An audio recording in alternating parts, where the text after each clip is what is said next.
नमस्कार दोस्तों, graduation pass 50,000 scholarship को लेकर एक नई नोटिफिकेशन जारी की गई है। उस नोटिफिकेशन में कुछ ऐसी छात्राएं हैं जिनको स्कॉलरशिप का जो लाभ है 50,000 जो लाभ है वो नहीं मिलने वाला है, उसको लेकर जारी किए गए हैं। हालांकि मैं बता दूं, ये नोटिफिकेशन है ये सभी यूनिवर्सिटी के लिए नहीं है, बिहार की कुछ यूनिवर्सिटी पर ही लागू हो रहा है और कुछ नहीं, एक प्रॉपर यूनिवर्सिटी के द्वारा ये नोटिफिकेशन जारी किया गया, जिसके विषय में मैं बता रहा हूँ। वीडियो को बस आपको लाइक कर देना है और अभी तक आपने हमें फॉलो नहीं किया तो फॉलो कर दीजिएगा ऐसे लगातार के लिए। अभी आप देख पा रहे हो एक पेपर कटिंग है जो कि हिंदुस्तान के माध्यम से मुजफ्फरपुर एडिशन में ये जानकारी दिया गया था कि कन्या उत्थान योजना का 6800 बेटियों को नहीं मिलेगा लाभ।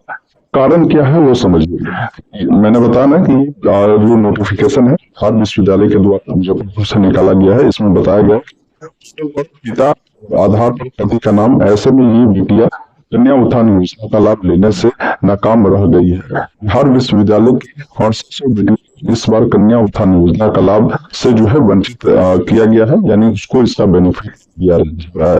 कारण इसका बताया जा रहा है कि कैंडिडेट जो है लड़कियां जो है उनकी मार्कशीट पिता का नाम है। उस समय जब उन्होंने एडमिशन ली तब समय शादी नहीं हुई होती और बाद में जब शादी होती है तो लड़कियां का जब आधार के बदले पति का नाम आ जाता है, तो इन कारण से जो यूनिवर्सिटी है इनकी वेरिफिकेशन में जो है आवेदन यहाँ पर रद्द कर दिया है। ये ध्यान रखिएगा, ये 6800 है ना, ये विभाग नहीं रद्द करता है। आप जानते होंगे अप्लाई करने के बाद आपका जो आवेदन है कहाँ चला जाता है, यूनिवर्सिटी के पास जाता है वेरिफिकेशन के लिए। अब यूनिवर्सिटी यही सब चीजें जो है देखती है, भाई ये इनका डाटा सही है या नहीं, स्टूडेंट हमारी यूनिवर्सिटी के है या नहीं है। इस क्रम में 6800 छात्राएं ऐसी पाई का आवेदन रद्द कर दिए हैं। तो रद्द कर दिए हैं, क्या इनको मौका नहीं मिलेगा? तो मिलेगा। आप इस बार नहीं, आपको अगली बार को मौका मिलेगा अप्लाई करने के लिए। हालांकि ऐसा नियम है नहीं। मान लीजिए अगर लड़की की शादी हो चुकी, अगर पति का नाम आपने दे दिया है तो आपका इसके अलावा भी तो अन्य डॉक्यूमेंट है, जैसे मार्कशीट है, मार्कशीट के अलावा आपको निवास प्रमाण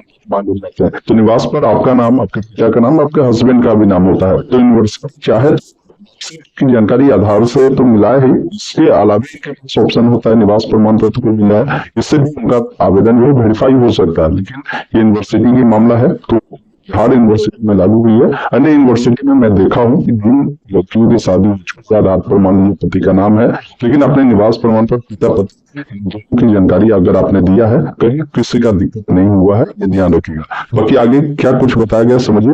विश्वविद्यालय में 6800 बेटियों का आवेदन इन गड़बड़ी के कारण रद्द किया है। विश्वविद्यालय के अलग अलग कॉलेजों से आए करीबन जो है 87,000 से भी आवेदन आए हैं, जिसको स्वीकृत किए गए हैं। जिनको कागजात अगर पूरी तरीके से दुरुस्त थी उनका आवेदन सही रूप से जो है अप्रूव किया गया, लेकिन जिनका आवेदन में गड़बड़ी पाई गई है तो उनका आवेदन अस्वीकृत कर दिया गया है। ये मुख्य रूप से यही आधार वाला मैटर जो है मार्कशीट पर और के आधार पर पिता का नाम नहीं मैच होने के कारण जो है आपका आवेदन रद्द किया है। तो उस चीजों को लेकर बताया गया है। जिन छात्राओं के कागजात में गड़बड़ी रह गई है वे तो अपना कागजात को दुरुस्त कर ले और अगले बार उन्हें जो है लाभ दिया जाएगा। आप अगले बार इसके लिए आवेदन कर बेनिफिट आप ले सकते हैं। बाकी आप कहेंगे कि सर हम कैसे चेक करें कि मेरा फॉर्म है रिजेक्ट तो नहीं हुआ है।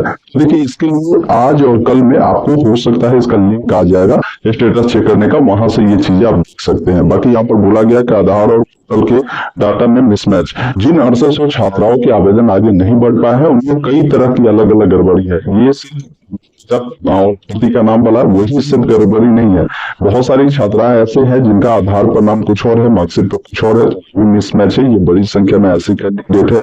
आधार पिता का नाम पर पति का नाम एक समस्या है। इसके अलावा बहुत सारे जो लड़कियां हैं उनका यूनिवर्सिटी में भी कुछ और डाटा है और आधार कुछ और है। तो ये कारण है जिन कारण से आपके डाटा मिसमैच हो फॉर्म को रिजेक्ट किए गए हैं। वेट कर लीजिए, स्टेटस जब होना शुरू होगा, मतलब दिखाना शुरू होगा, तो ये सारी चीजें आप सीख लेंगे। बाकी अगर मान लीजिए आपका फॉर्म रिजेक्ट होता है तो घबराना नहीं है, कारण देखना है कारण है और उस कारण को सुधार करवा लीजिए। पोर्टल जब खुलेगा तो आपको मौका दिया जाएगा। हालांकि ऐसा मामला सभी विश्वविद्यालय से नहीं आई है।